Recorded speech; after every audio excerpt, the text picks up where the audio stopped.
powerful God is, and Brother Hovind says his God is powerful enough to do it in 6 days, and that my God is inept because I claim a God that did it in 17 billion years, I have to say, well then, why not 7 nanoseconds?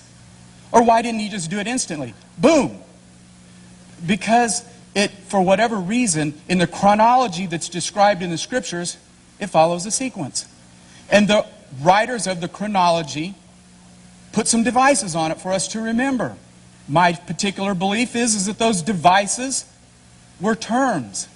Those particular terms included the word day, yom. It's perfectly consistent within the Scriptures to interpret the term day as a 12-hour period, a 24-hour period, or a long period of time. Elsewhere through Genesis, for example, the term day is used in reference to the harvest time. Or, you know, we might say Abraham Lincoln in his day. It's a natural thing for us to use terminology like that. It's used throughout the Scriptures in many, many multiple of occasions, and it's not wrong for us to take it in this context. Why is it then that I have chosen to take the context somewhat differently than the one that seems to show the most powerful God? Because as I showed earlier, I am working from what is called a dual revelational paradigm. The dual revelational paradigm believes that God put His truth in place and that it's true in both places. That He put nature in place and He communicates from us truly with nature. He put His Word in place and He communicates with us truly in His Word. And I believe you occasionally have to set the two of those side by side. And that you have to use a systematic theology to look at those things and say, if nature is saying this, if the Word is saying this, and if there is an apparent contradiction, do we reconcile it? Or do we walk away from it? I believe that it's necessary for us to make that reconciliation. Because if we don't make that reconciliation, what we have, in effect, is a universe that sent us light over 17 billion light years away. It is moving away from us, as Dr. Hovind has suggested. And since it is moving away from us, it's expanding. And that light has gotten to us after about 17 billion years, and we're observing it now. For us to have observed it any sooner than that, either the events on the outside edge of that travel never occurred or were fictitiously made by God for us to observe them that way, or they actually happened at that distance and that amount of time away from us. I believe that God communicates His Word in truth. There are numerous examples of this. I could list just a few: Psalms 104, Psalms 139, Job 38:41. But my need is to take a look at this concept of a long day. The first chapter of Genesis declares that within 6 days God's miraculously transformed a formless void, the earth, into a suitable habitat for mankind. The meaning for day here has become the center of the controversy. Does it or does it not make for a conflict between the Scripture and science? The answer to that depends upon whether the time periods indicated are 24 hours or in the order of millions of years.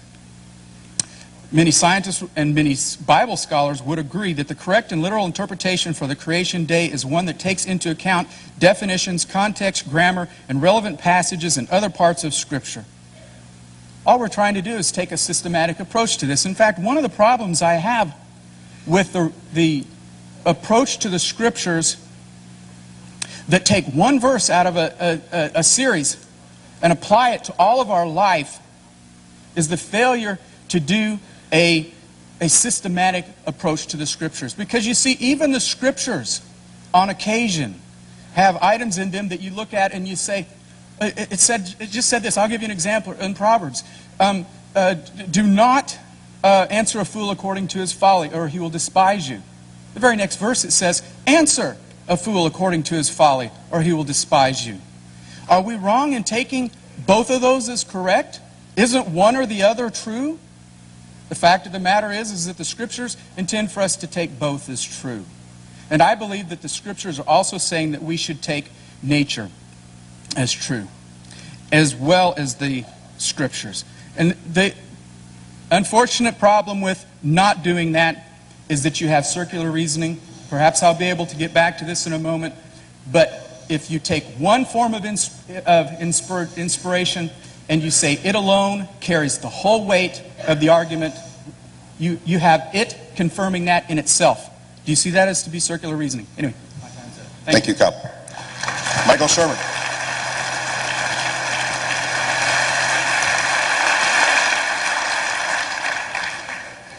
Okay, now look.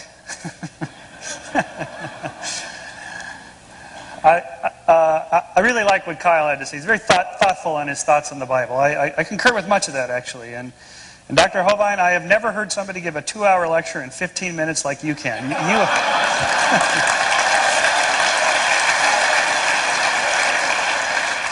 Your law students would have fun taking notes from this guy.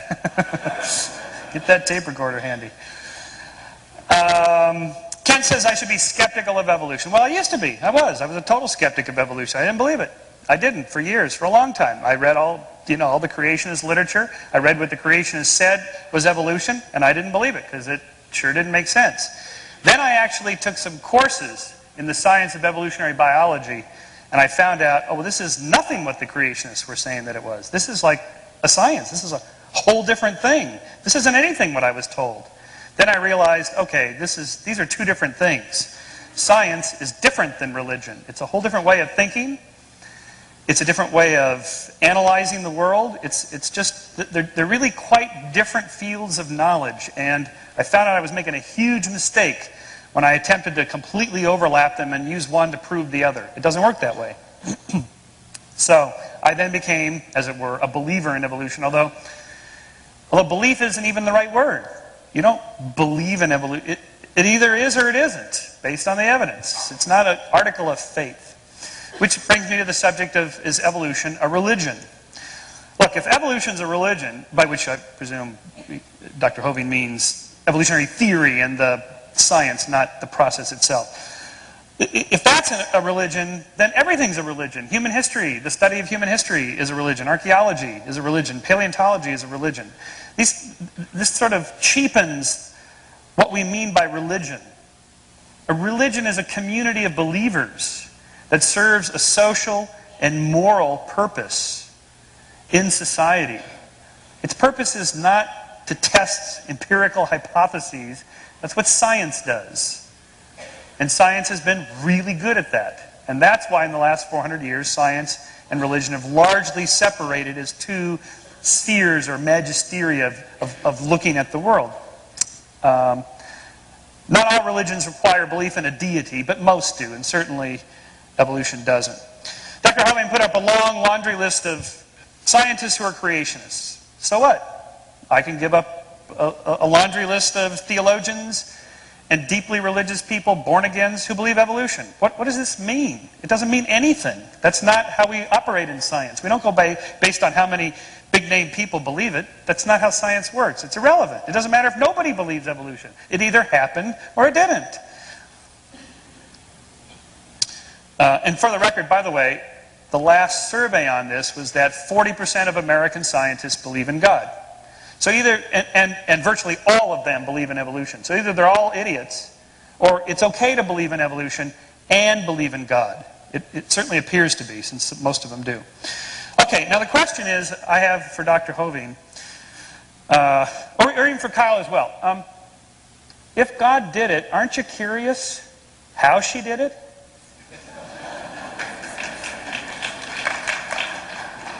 Thank you. I didn't expect that from this group. Okay, I'll take it. In science, we just want to answer questions about the natural world. So, if God did the fine-tuning of the universe, or did this with the protons and electrons, or did this with the whale flipper, or whatever, how did God do it? Did God use genes? Did he use, for the cosmos stuff, the electromagnetic force, the weak nuclear force, the strong nuclear force? Just gravity, some other force we don't know about? What force did God use? As soon as you ask that question, you're now doing science. That's what science is. It's just naturalism. And there's only naturalism.